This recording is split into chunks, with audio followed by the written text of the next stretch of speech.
If you're curious to know what the different components of the beautiful Xhosa Makoti attire are for and what they mean, then stick around for this video because I am going to go from head to toe, bringing you what each thing represents.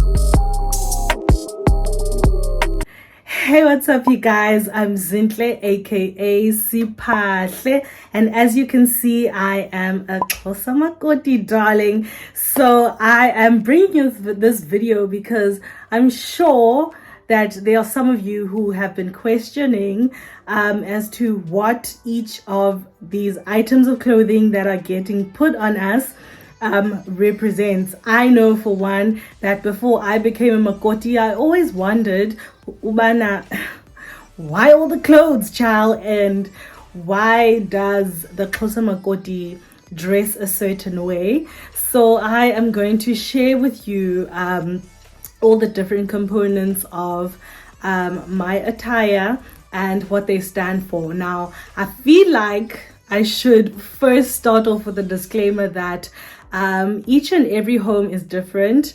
Each and every home or area or region does things differently, and I strongly believe that certain families, when it comes to things like traditions and cultures, they get led by their own spirit, okay, or they get led by their own norms or how things are done in certain regions. So it is highly likely that you might know something that I'm going to speak about here today to represent a certain thing, but in my region or from where I am taught, they might not mean the same thing. So yeah, even if you do disagree with some of the things that I'm going to say, just be cognizant of the fact that Amakaya are not the same, and also that cultures and traditions, even though they may have similarities, but they're not set in stone. So yeah, each and every family is free to be guided by their own spirit as to what they want these things to mean for them. All right. So yeah, but if there's anything where you would like to add or to jump on in, or to share with us what it means in your region and in your culture, please feel free to go down in the comment section below and let us know what the Makoti attire means in your culture and all the different components of being Makoti. It would be so exciting to hear what the different regions or the different families are doing and what the Makoti attire means to them. Okay. Anyways, you know me, I can babble on forever and ever, so let's just start from the head and make our way down. So I'm gonna start at the top with the head. On day one as a Makoti, I had to wear this duk. Okay, so as you can see, this duk is different from the duk I'm currently wearing now. Okay, so this duk is more of like a matte fabric, and it also has these 3 lines. Okay,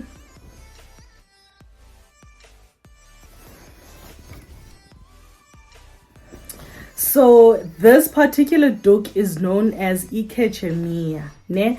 And you normally see these on brand new Makotis and also from umkweta that has now become ikwala. So I think this is a way to symbolize umtu omcha in our culture. So yeah, I literally wore this for only 2 days, a day and a half.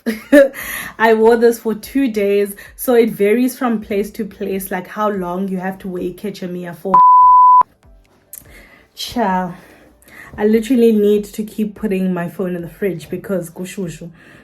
So anyway, as I was saying, I wore my kechemia, which is this one, for 2 days. Okay, and it really varies. Some people wear it for 1 week, 2 week, 1 day. It just depends on what your in-laws are used to doing or want to do with you. So after that, I was told to wear the shiny duk. So this is the one that I'm currently using. It's the shiny.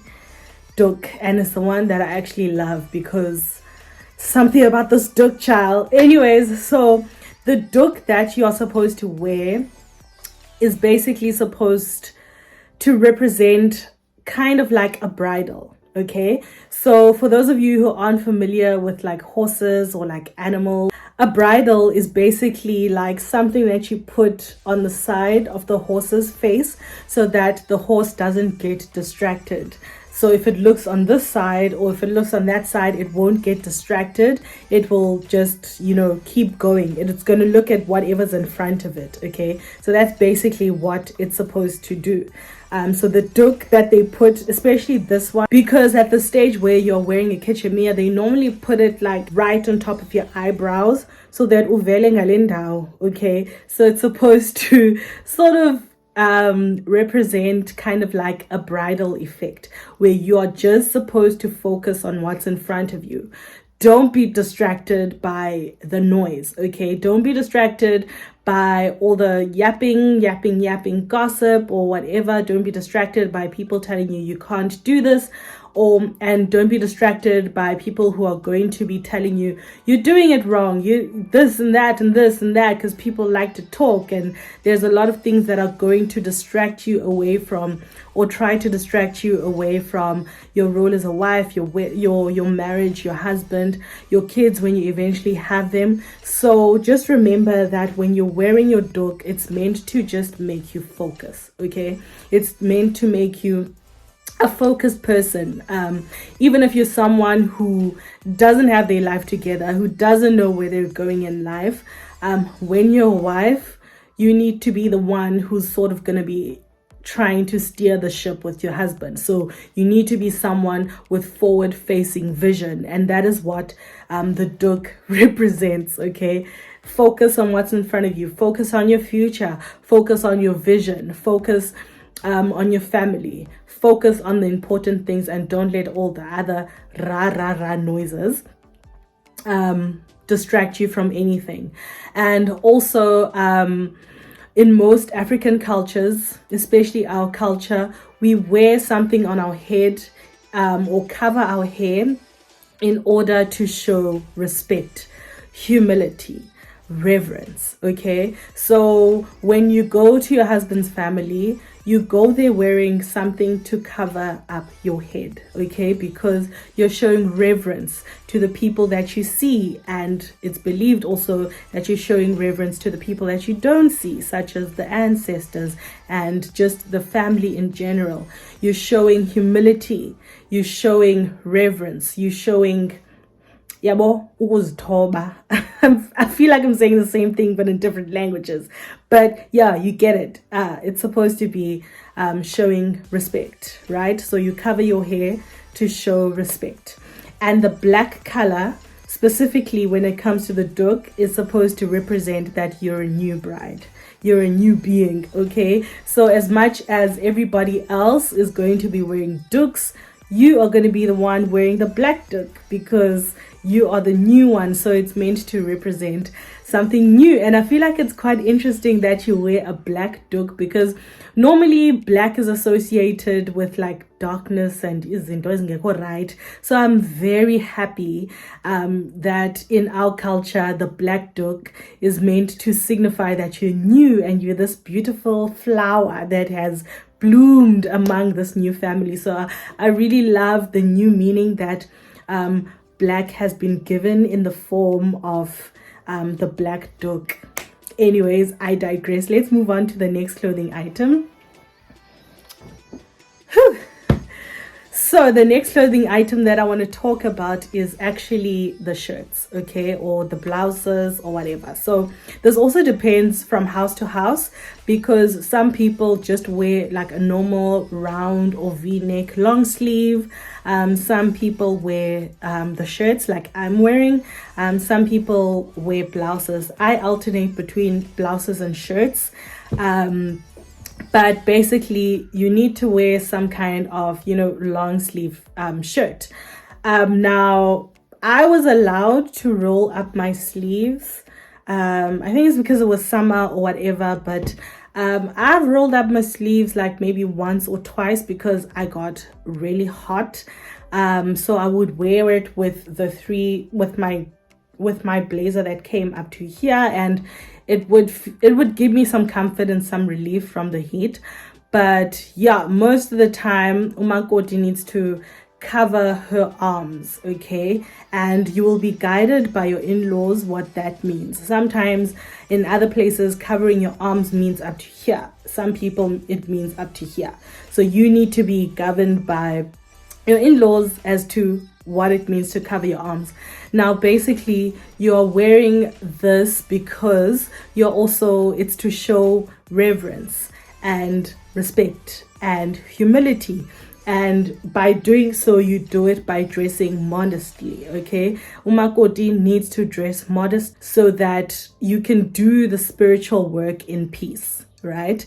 So that you can find out for yourself what it means to be a wife, what it means to be in this family, like for your own self, right?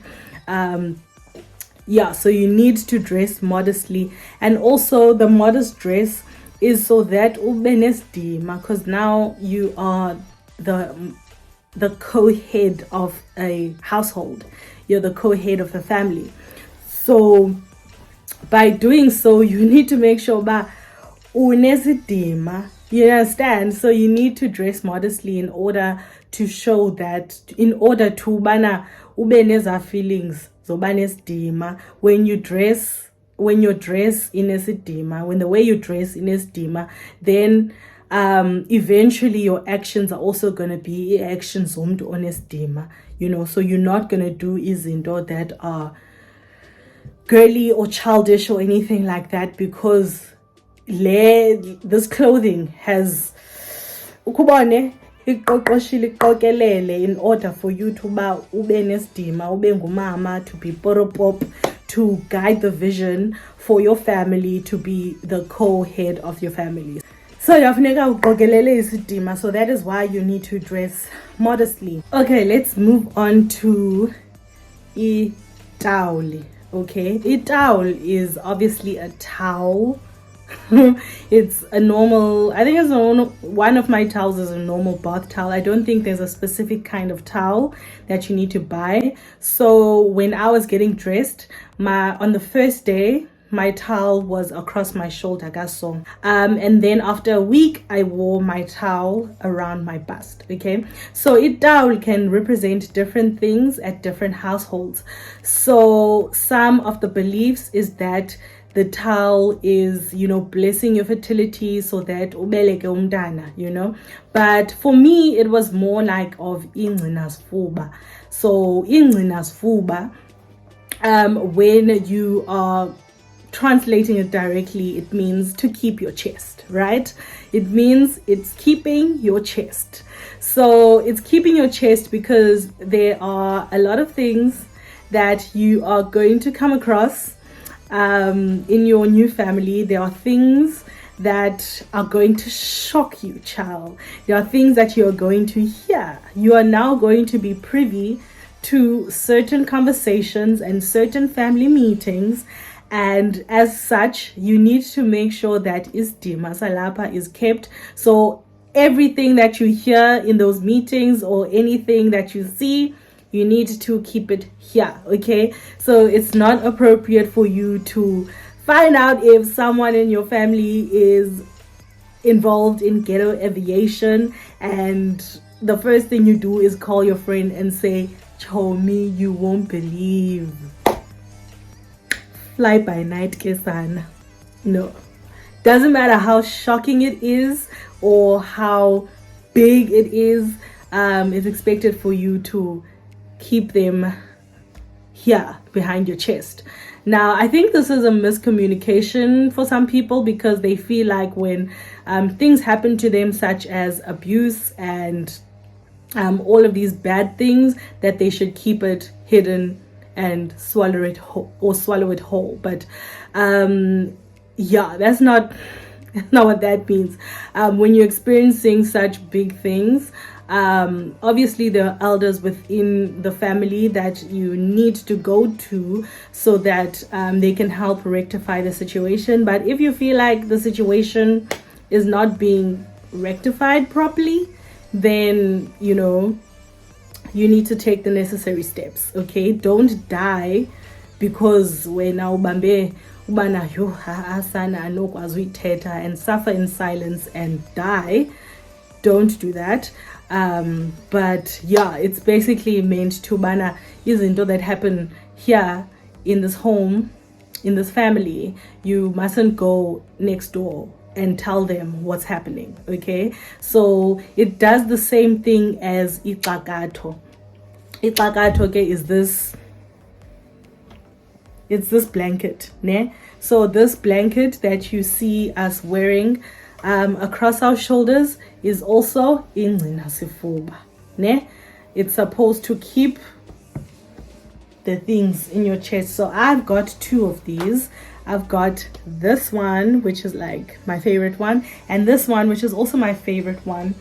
Interesting thing about this, my great grandmother, which is the one that died the same year that I was born, she had ixakato exactly like this, and I actually used to have it, and then I lost it somewhere in Cape Town. So that's why I decided for myself to get my gogo's same ixakato. So the matlakato, so the blankets are also so that you keep the things here in your heart, behind your chest. You keep the things that you see in your new home guarded in your chest, right? And also like the towel also represents the fact that you need to be modest, right? So for me, for example, I'm a girl with quite a big bust, so it really helps just to keep everything just you can't see my form, or you can't see my bust poking out ngaphaya kwala towel, so all of these things, as much as they're things that are meant to protect you from the world and all of that, they're also supposed to contribute to that modesty and esasdima that you need to uphold. Let's move on to the scarf, child, which is my favorite one. So the scarf, I'm currently wearing this, so that's why you won't see the full scarf. So the scarf is supposed to be girded around your waist, okay? And the purpose of this, firstly, it's also for modesty, because as African women, we're thick, you can't run away from that. We are quite vivacious and scrumptious and sibahle, so as such, in order for us to remain modest and not have everything form-fitting, we gird a scarf around our waist just to basigome ezambundu and our hips, because only our husbands get to see those, child, right? So that is why we wear the scarf. But also the scarf is meant to be a blessing of fertility, so it's meant to guard your fertility. So for example, me, I'm coming into my marriage having 0 children, okay? So I feel like it's kind of a comfort for me to know that there's something that is somehow just guarding that area and making sure that it is fruitful and everything is going well. It just makes me feel comfortable to know that there's something, I don't know, there's just something there to protect my fertility and to bless me with as many fruits as the Lord will have me bear. So that is why the scarf is my favorite part of this, because as much as there's a lot of moving parts in this dress, but my favorite one is the blessing and the promise of bearing fruit. So I love the fact that I get to wear the scarf, and it gives me hope and promise. It gives me hope and promise that when we are ready, and when we are ready, we will be able to pop those little fruits out. Okay, so yeah, it just gives me that comfort, and I love that for me. Okay, so the long skirts that we have to wear, as you know, we have to wear a skirt and an apron on top. So I think the apron is more so to protect your clothing, your skirt, from when you are working, right? You're gonna work, gonna be doing very messy work, you're gonna be cooking and all of that stuff, so you don't want stains on your nice pretty dress or nice pretty skirt. So I think the apron is to sort of help you when you are going to be doing your work and stuff. It also has pockets to put in all of the things that I spoke about in this video over here. So yeah, that is what the apron is. It's basically your toolbox. And then the long skirt is meant to also just contribute to the modesty, right? Esas dima that we talked about earlier. Your long skirt is just meant to bring istima to yourself as a being, because your body is a temple, child. Okay. It's meant to contribute to your body as a temple. And yeah, so that is why you have to wear a long skirt when you are a makoti, because you're dressing modestly and it, so you have to have a long skirt. And finally, the shoes. So I don't think there was a specific rule when it came to the shoes at my in-laws, but for myself personally, I prefer like closed shoes. Because especially when you're working and you're doing all of that stuff, is lalini, you don't want to be like, you don't want to be slipping and sliding in open toe shoes, and you also don't want to be gameva and all of that stuff. So for me, I just find it better to wear closed shoes. And also, like, I don't know, I just there was something in my mind that just told me to get closed shoes, because I feel like kind of like the school uniform, so I wouldn't wear school uniform with like open toe sandals, although when I do take pictures or reels for the gram or TikToks, I do wear open shoes, but it's just a personal preference. It's not a must. I just prefer to wear closed shoes. There's no specific reason, there's no specific shoe that you should be wearing. So yeah, I think as far as shoes go, wear whatever you want as long as it looks put together and decent. So I do have some more tips that will help you when you are attending umcimbi and just on your makoti journey. So if you're interested in seeing some of those, then make sure that you click on this video right here, and I'll see you next week for another video. Thank you so much for watching, guys. Bye.